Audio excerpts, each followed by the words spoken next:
Welcome to the Bucks Latest Podcast, the podcast where we discuss everything Milwaukee Bucks basketball. I'm your host, Jalen Dixon. Today we got a couple of things to get into, but before we get started, remember to like, comment, and subscribe. Hit that post notification bell so you always know when we're dropping new videos, and hit that hype button on YouTube so we can continue to grow in the algorithm. Shout out to those who are already subscribed. Let's go to get right into the episode. Starting off with the NBA Cup schedule release. Of course, the Milwaukee Bucks were announced to be in the East Group A for the NBA Cup, and the actual um, schedule, for them in particular is they will be facing the Toronto Raptors on November 6th. They will be facing the Orlando Magic on November 13th. They'll be facing the Brooklyn Nets on November 25th, and they will be facing the Detroit Pistons on November 27th. As far as I'm concerned, if I'm not mistaken, these are the three of these games are. I believe three of these games. No. The Toronto game is at home, and the Brooklyn game are at home. The Orlando game and the Detroit game will both be they will both be on the road. So as far as I'm concerned, the NBA Cup is always an interesting litmus test for a ball club because over the last 3 years, it's been very telling about where a team is. Of course, the Milwaukee Bucks have a history, with the NBA Cup as they've won one in the past. If I'm not mistaken, did they win the inaugural NBA Cup? I believe they won the first ever NBA Cup. If it wasn't the first one, it was definitely the second one. Nonetheless, NBA Cup been around for about 3 years now, and it's been a very strong litmus test for where certain teams are. And I think even if you're not necessarily the winner of the NBA Cup, I think your experience in the NBA Cup can be a great predictor of how a team will perform in a postseason setting, for example, where the game is a little bit different as far as the speed, the physicality, the seriousness, the backdrop of the impact of the game, so on and so forth. Milwaukee obviously is in a very interesting spot as far as their rebuild slash retool. So I don't necessarily know how impactful an NBA Cup run will be for a young team like this. But I will say, last season, the New York Knicks played the San Antonio Spurs in the NBA Cup final. They, of course, ended up winning that NBA Cup, and we ended up seeing the New York Knicks and the San Antonio Spurs face each other in the NBA Finals. Not to say that there's a direct correlation there, but I should also mention that, like, for example, the Indiana Pacers are a team that's had a strong NBA Cup run in the past. They're a team that is shown in postseason setting on two different occasions with Tyrese Halliburton healthy. They've been able to make the Eastern Conference Finals and the NBA Finals in back-to-back years. The NBA Cup has had an interesting way of kind of providing a little bit of underlying information about certain teams as far as how they would perform in a postseason type of environment. And we've learned a lot in those situations. The San Antonio Spurs, very young team, showed last season in that environment that they were ready, but just fell a little bit short. New York Knicks showed that they've had all the pieces, and yes, they were able to get away with things a little bit by dodging, a fully healthy Orlando Magic team, given the fact that Franz Wagner went down with injury early in that semifinal match against the New York Knicks, between New York Knicks and the Orlando Magic.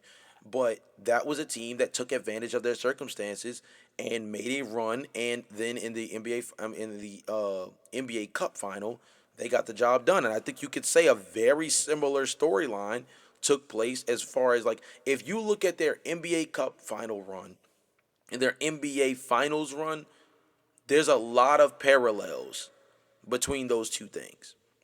So I think for the Milwaukee Bucks, I'm not saying they need to go out and put a bulletin board up that says, yeah, we need to be the first team that wins the NBA Cup more than one time, right? I don't think there needs to be a bulletin board up there saying that they need to, like, take the NBA Cup OD seriously.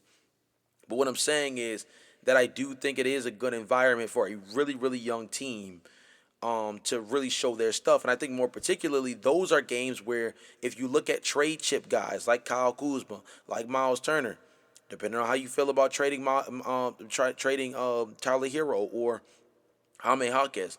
Those are the kind of games that when teams are pulling up their film and trying to figure out like who we want to make a big splash trade for to help, build our team from the trade deadline on to the playoffs, those type of games are the kinds of environments that are going to give those teams the best understanding of what those guys look like in that particular setting.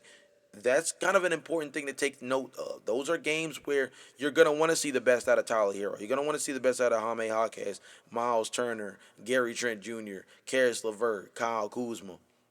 I'm not saying you overly feature them in those games. I've mentioned that before. But I think those are the games where you want to make sure more than anything that those guys are playing within the best position to make them look good if the true goal at any point is to flip them. Because those are the NBA Cup environment we've seen again over the last 3 years. It's been one that's been truly embraced within the regular season.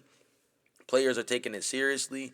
Players that are playing hard. The game looks and feels different during NBA Cup season a lot of times. At least that's what I felt personally last year. More in particular, in the season before that, I think was even better with it, in my personal opinion. That 2025-26 season, I think was excuse me, um, that 2024-2025 NBA Cup season, I think was probably even better in my personal opinion. Um, I think those are situations where you have the best chances, the Bucks, to kind of show off translatability as far as some of your trade chips and how they could be real contributors to playoff teams that may be willing to come up off some first round capital or at least multiple seconds or maybe a young flyer player as part of trying to flip some of these guys. Speaking of flipping some of these guys, Jaime Jaquez, his name keeps coming up as a potential trade piece for the Milwaukee Bucks. Sam Vecini once again brought his name up and actually kind of revealed an interesting take on it. The best way, excuse me, to maybe showcase Jaime Jaquez, saying, I might trade him at the deadline. You have two guys at the center position who can really shoot, which allows you to play a funky inverted offense with Jaquez, and you could build up his value. Essentially, he kind of details how Jaime Jaquez is entering his final rookie season. His extension is somewhere projected around 4 years, $78 to $80 million. So about a $20 million a year player. Coming off of one of his better seasons, if not his best season of his career, second and sixth man of the year last season. He's mentioning two big players in Khalil Ware and Miles Turner, who are very capable floor spacers at the power forward and center position, and more particularly, Sam Vecini was mentioning the idea of maybe even playing these two guys together at power forward and center, and then have Jaime Jaquez at the three, and now you have two floor spacing bigs that can kind of open up the court for him. He can be more of a dangerous driver, decision maker. He's a very good decision maker with the basketball. Jaime Jaquez is not really a true point guard ball handler type, but somebody who is like a very useful decision maker with the ball in his hands, very very crafty, very like as he kind of mentions, funky handle, funky ball handler, but just knows how to get to the rim, just kind of knows how to get to his spots on offense in the half court. Um, I think that Jaime Jaquez is an interesting trade uh trade chip, trade prospect, however you want to look at it. Um, I think he's a guy who can net you a first round pick. I think he's a guy who can net you a first round pick for real. I think with his value, at his value at 25 years old, expiring contract, a team gets the bird rights to him again, floated out as around a 20 to $22 million a year player. Really could be a useful, you know, budget e kind of contract for a team that just needs a really high IQ, well performing player, guy who's been able to show in the postseason that he can be very useful. Um, Ball handling type. We talked about on the podcast beforehand that actually the same person, Sam Vecini, kind of mentioned like a team that should be looking at Jaime Jaquez is the Golden State Warriors. They really are in need of small forward help with Moses Moody and Jimmy Butler being injured. Uh, you know, lucked out, or I guess didn't luck out on the LeBron James sweepstakes. So they really need a true small forward there. Jaime Jaquez background roots in the California area, of course, growing up in the area, and then going on to play as a UCLA Bruin just up the road. Could be an interesting way to poach a first round pick from a Golden State Warriors team that has shown signals that there could be a world where Steph Curry's era there not only is coming to an end, but could be coming to an end very soon. And they may need to do certain things to either kind of maximize the final closings of that, but also in the case of someone like Hawkes, who you can get an extension with bird rights on restricted free agency, paired with the fact that he is 25, so still on the younger side, nowhere near the prime of his career just yet, gives you a way to give you a team like the Golden State Warriors a very useful win now caliber player, but somebody who can still be a building block for you for the next 3 to 4 years as well. And the Golden State Warriors, of course, would have significant cap space, or at least a useful amount of cap space next season, given some of the handful of expiring deals they have on their roster, including Steph Curry and Draymond Green as two of them. So, again, I don't know how strongly I feel about a Jaime Jaquez trade for the Bucks just yet, but I would say, me personally, I believe of the four Miami Heat players the Milwaukee Bucks did acquire, I believe that Jaime Jaquez would be the most likely to be traded of the group. I think that Tyler Hero's roots to the Wisconsin area, I think, could be a real calling card for the Bucks again in the post Giannis Antetokounmpo era of like using a hometown hero figure. I think that Khalil Ware was like considered the crown jewel of the trade as far as the guys they received in the trade. If you remember, Kasparas Zakashonis was the guy who essentially put this deal over the top, which goes to show you how much John Horst and that front office value him as a potential long-term piece.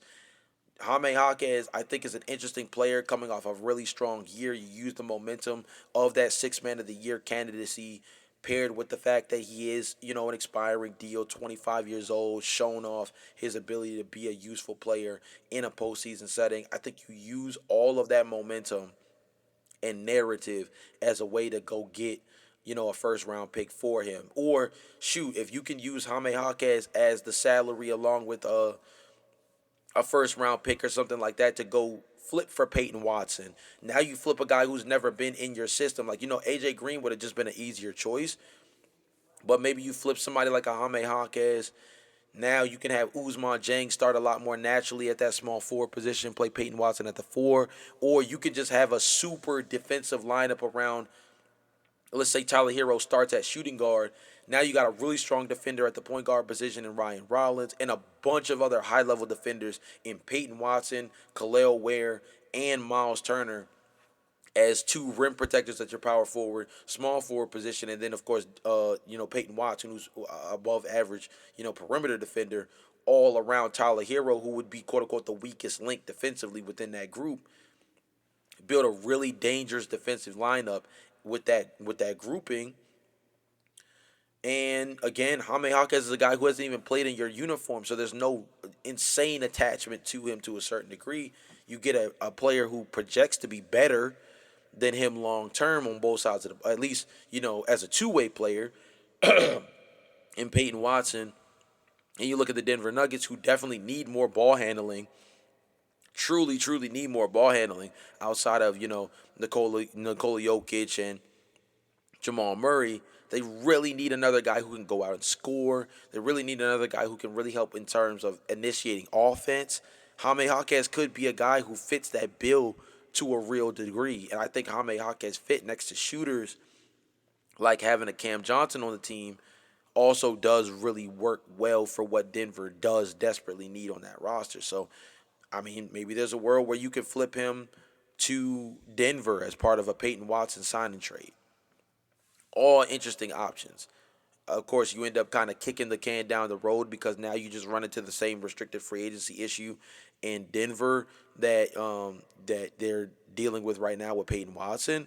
But next season they'll have even more opportunity as far as money coming off the books. Guys will have one less less year left on their deal, which makes them a little bit more tradable so that the circumstances become a little bit simpler than where they currently sit right now, dealing with the Peyton Watson situation.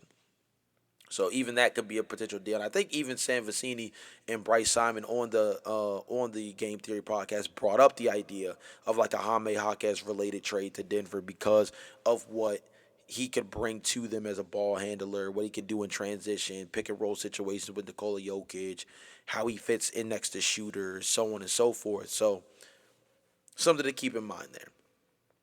Next up, Bleacher Report named the Bucks Giannis trade as one of those trades that just came a little too late. They did about 7 of these, with other trades being like the Trey Young trade from Atlanta, Toronto Raptors trading Pascal Siakam, the Damian Lillard Portland Trailblazers trade, and a few others. But the one we're of course going to focus on is the Milwaukee Bucks.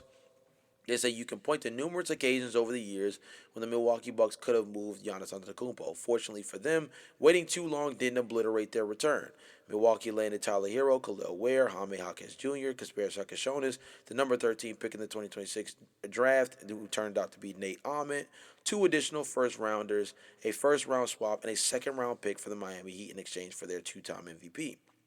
The Bucks couldn't have hoped for much more if they jettisoned him in 2023 when they instead acquired Damian Lillard 2024 or 2025. Of all the missed opportunities though, the 2025 offseason looms largest. The Bucks waived and stretched Lillard to facilitate Miles Turner's arrival on a 4-year, $108 million deal. It was an extremely desperate move, presumably made in hopes it would help retain Giannis for more than one additional season. So much for that. Not only did Giannis soft launch a trade request that offseason anyway, but he also was up for grabs leading into February's trade deadline. After the Bucks failed to move him then, things turned contentious in more ways than one, culminating with Antetokounmpo openly calling out the organization for sidelining him despite his wanting to play. Never mind the dramatics, though, or the prospect of extracting more value out of his new team. The Bucks could have avoided putting $22.5 million in dead money on their books for the next decade if they acted earlier, or rather when they should have. I think the way Bleacher Report worded it was I think the way they worded it was beautifully kind of noted. Yes, they could have done it at an earlier time. Yes, that could have been an interesting opportunity for them to maybe get a different kind of value for him that also wouldn't have risked them making other bad financial decisions in the midst of trying to keep Giannis Antetokounmpo, like trading for Damian Lillard, having to eventually waive and stretch him, uh, bring in Miles Turner on a deal that's probably a little bit more lucrative than maybe what he deserves as kind of like, you know, a top 15, top 18 center in the league. Like Miles Turner's probably more towards that 15 to 20 range at the center position nowadays. And he's making, a little bit over 20 million a year. Like he's making more than like a Jakob Poeltl. He's making more than Nikola Vucevic is on a like a minimum style deal now, so that doesn't really work. But like, he's making north of $20 million a year as a guy who's like more towards like the 15 to $20 million a year range, which kind of puts him kind of in that pocket as like, you look at Jakob Poeltl, you look at Kristaps Porzingis' contract, right? He's kind of in that bucket of guys in the league, and that's essentially a guy that you did a big wave and stretch on Damian Lillard in order to acquire, and now there's just a bunch of dead money on your books. Of course, you have that trade exception, or you have that open space, that $22.5 million, or I believe that's $22.5 million in dead money, but they have a $25.5 million trade exception. So this is a team that still is financially pretty stable. Again, young players across the board, plenty of different trade chips with Kyle Kuzma, Miles Turner still being on the team. This is a team that, yes, they made the Giannis Antetokounmpo trade a little late, but I don't think you can get I don't think at any point were they going to get a bigger deal than Tyler Hero, Khalil Ware, Jaime Jaquez, Kasper Shakashonis, Nate Ahmed, 2 first-rounders, a first-round swap, and a second-round pick. I don't think they were going to get a better deal than that. I don't think there was a better deal out there. I think that the Jaylen Brown stuff was all just a bunch of hoopla. I don't think the Milwaukee Bucks were ever going to take a Jaylen Brown trade. I don't think that anybody truly believed the Milwaukee Bucks were going to do it besides the Miami Heat, who were a little bit fearful that because the Celtics were even willing to throw Jaylen Brown in the pot, that there was maybe something to be worried about there. Me personally, like I said before, I personally didn't think that there was any real concern. As far as the Jaylen Brown trade, I thought even if they were to flip Jaylen Brown to the Bucks would just end up finding a way to reflip Jaylen Brown, hopefully for denser value in a different way. I don't think you would have gotten this kind of return back for Jaylen Brown. That was proven based off of what we saw when Jaylen Brown got flipped to the Sixers, basically just for Paul George and picks. So, long-winded way of basically saying that I genuinely believe that the Bucks, although did take a little bit longer than people would have liked to maybe do the trade, I think that they ended up getting about as good a value back in return as they possibly could have. And John Horst, he made it work. It probably, a lot of people probably didn't think this kind of return was on the table this late in the game with Giannis being an expiring contract, but it worked out. And as far as I'm concerned, the Bucks now go into the next era. Yeah, they're without their draft picks up until 2031 as far as first round draft capital. Yeah, they have a bunch of dead money on their books, but I think there's also a bunch of really interesting opportunities. Again, that $25.5 million trade exception, multiple expiring contracts, a handful of really interesting young players on the roster. They're still in a really good spot. They're still in a really good spot. Last but not least, I want to talk about something that Fanside have recently put together where they were talking about what the big goal for the Milwaukee Bucks should be as far as being one move away from the perfect start to the rebuild. And they said that if the Milwaukee Bucks want to ace this rebuild, they need to try and get their own picks back. Now, of course, seemingly those picks are from teams, particularly the Portland Trailblazers and it's the Portland Trailblazers, of course, with the Damian Lillard trade, and the New Orleans Pelicans from the Drew Holiday trade. That's gonna be tough because I don't even know who. I mean the I mean, it's interesting, right? Like, let's say Portland was willing to reflip Ja Morant. Right? Let's say let's use a player that feels a little bit more realistic because John Morant feels like based off of everything we've heard from Mike Nori and everything like that there's a real world where like him and Damian Lillard like actually play next to each other. And apparently Drew Holiday might just be their starting small forward this season. Whatever. An odd man out player in the midst of all of this is like Scoot Henderson. Let's say you're able to take back Scoot Henderson. Um, I don't really know what any of their nasty contracts are per se, but like, let's say you take back Scoot Henderson, you take back like they clearly don't believe in Young Hansen, right? They clearly don't believe in Young Hansen. They have 5 centers on the roster. You know what I mean? They brought back Robert Williams. Donovan Klingon's on this team. Like, they clearly don't believe in Young Hansen the way they did when they drafted him at number 17. Let's say you take back Young Hansen. Let's say you take in Scoot Henderson, and let's say you take in like one of their nasty contracts. I would have to figure out what that would be like, but let's just use that as a concept. But you get one of your first round picks back, and you gotta send back Kyle Kuzma. Let's say you gotta send back Kyle Kuzma. Maybe Jaime Jaquez has to be in there as an included pick at the small forward position because they don't have a ton of depth there at small forward, quite frankly. Even though I do like Tamani Kamara. And of course, Denny's more of like small forward, power forward as well. But let's say you take back like a Kyle Kuzma, you take back like a Jaime Jaquez, or you take back like a Jaime Jaquez, and you take back. I'm throwing his name out just as like example, but I wouldn't do this. But like, let's say you use like Ousmane Dieng because like his contract's so good. Like, apparently the goal here is like, from what Fanside is saying, is like they should be willing to take on some nasty contracts in order to get their first round capital back. Quite frankly, the Pelicans are one of the hardest teams to trade with because they act like everybody's untouchable. So I don't even know what contract you take away from a team like that in order to get your first round pick back if you're the Bucks. And for the Portland Trailblazers, they're a team that, quite frankly, if you even look at their roster, it's like, what do they need? You know, at small forward, power forward, they have guys like apparently True Holiday, Deni Avdija, Tumani Kamara. At your guard spots, you got Damian Lillard, John Morant, Scoot Henderson, Shaden Sharp, center Donovan Clingan, Robert Williams. Like they kind of got at least one or two guys thick at each position, and the Bucks are super deep in their own regard, which is like, unless I'm flipping some guys for like a consolidation trade to go get me like a star kind of player, unless I'm taking three players on the Bucks and trading them to go get a star upside player like John Morant, or I'm taking three guys to go get Zion Williamson, where there's like a star upside factor.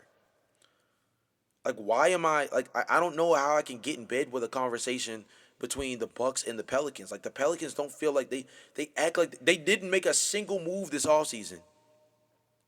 Not signed, as far as the only signing they did was a dumb signing where they brought back DeAndre Jordan for 2 years on a veteran minimum. Which, if you know the rules around the vet minimum, they didn't even get they didn't even get the savings that could have came with bringing back DeAndre Jordan on a vet minimum, because they signed him for 2 years instead of one. That's the team that you would be trying to get your first round pick from. I just don't think that's feasible. I don't think that's feasible to get your first. These are two teams that either don't really need anything that the Bucks have that maybe they would be willing to give up. Like, I don't like one of Gary Trent Jr.'s best stretch, easily the best stretch of Gary Trent Jr.'s career was in a Portland Trailblazers uniform. But they're so deep at the guard position. What do they need Gary Trent Jr. for? They don't need him. You know what I mean? Like, they're a team that, like, yeah, I mean, you can bring in Jaime Jaquez, but you also have to figure out an extension situation for Deni Avdija, who's becoming an unrestricted free agent next summer. Jaime Jaquez, you trade for him, he's a restricted free agent next summer. So that's just another guy you got to deal with the finances for. Again, at guard, they got Damian Lillard for like another 2 years. They got Drew Holiday for another 2 years. They got John Morant for another 2 to 3 years. They got Shaden Sharp for another 2 to 3 years, if I'm not mistaken on that. Maybe a little bit longer than that, given that his extension is relatively recent.